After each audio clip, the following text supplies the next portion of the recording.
Hari ini 23 Januari, Rhapsody Reality. Pastor Chris berkongsikan satu mesej mengenai iman dalam firman. Haleluya. Ayat pembukaan kita dari Roma 1 ayat 16 berfirman, "Sebab aku tidak berasa malu terhadap Injil Kristus itu, kerana ia adalah kuasa Tuhan yang menyelamatkan setiap orang yang percaya, mula-mula orang Yahudi dan juga orang Yunani." Puji Tuhan. Rasul Paulus bercakap tentang Injil Yesus Kristus dalam ayat pembukaan, dan dalam ayat seterusnya, dia memberitahu kita bahawa melalui Injil ini, kebenaran Tuhan didedahkan dari iman ke iman. Puji Tuhan.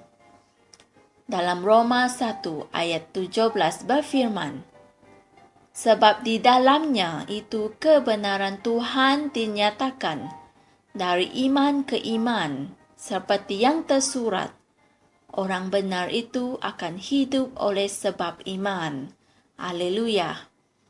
Apakah maksudnya?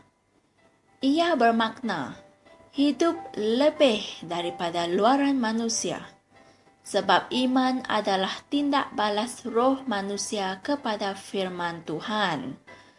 Puji Tuhan. Untuk hidup dengan iman, oleh sebab itu, bermakna untuk hidup daripada roh kamu sebagai tindak balas kepada Tuhan. Amin. Itu bermaksud hidup di dalam firman Tuhan dan hidup pada firman Tuhan. Yesus berfirman dalam Matius 4 ayat 4 bahawa manusia tidak dapat hidup dengan roti sahaja, tetapi dengan setiap firman yang keluar dari mulut Tuhan. Haleluya. Firman Tuhan adalah kehidupan kamu.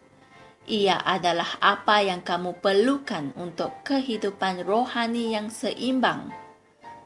Alkitab berfirman dalam 1 Petrus 2 ayat 2, "Seperti bayi yang baru lahir, yang selalu ingin akan air susu yang murni dari firman, supaya kamu bertumbuh." Puji Tuhan. Pemazmur dalam Perjanjian Lama juga memahami kepentingan untuk hidup dengan firman, dan oleh sebab itu, ia berkata dalam Mazmur 119 ayat 97, "Betapa kuncintai Tauratmu. Aku merenungkannya sepanjang hari." Haleluya. Biarkan firman Tuhan tinggal dengan kayanya di dalam diri kamu. Firman dalam diri kamu adalah apa yang kamu perlukan untuk bergerak ke peringkat yang seterusnya dalam kehidupan Kristian kamu. Puji Tuhan. Jadilah lebih berakar dan berdasarkan dalam firman. Berikan makanan kepada roh kamu dengan firman secara berterusan. Potensi dan keberkesanan firman tidak boleh dipersoalkan. Haleluya. Firman-Nya adalah realiti yang mutlak, dan apa yang kamu hanya perlukan untuk mengalami kemenangan dan promosi dalam kehidupan adalah untuk hidup dengan firman. Haleluya. Mari kita sama-sama mengatakan pengakuan ini. Ya Bapa yang dikasihi, aku mengucapkan terima kasih atas kehidupan iman yang Engkau telah memanggil aku untuk masuk ke dalamnya. Aku berfungsi di dalam realiti rohani kerajaan ilahi kita. Aku berjalan dalam kesihatan ilahi, kemakmuran mutlak, kejayaan yang tidak berkesudahan, kegembiraan, dan damai sejahtera yang tidak dapat dijelaskan hari ini dan selalu.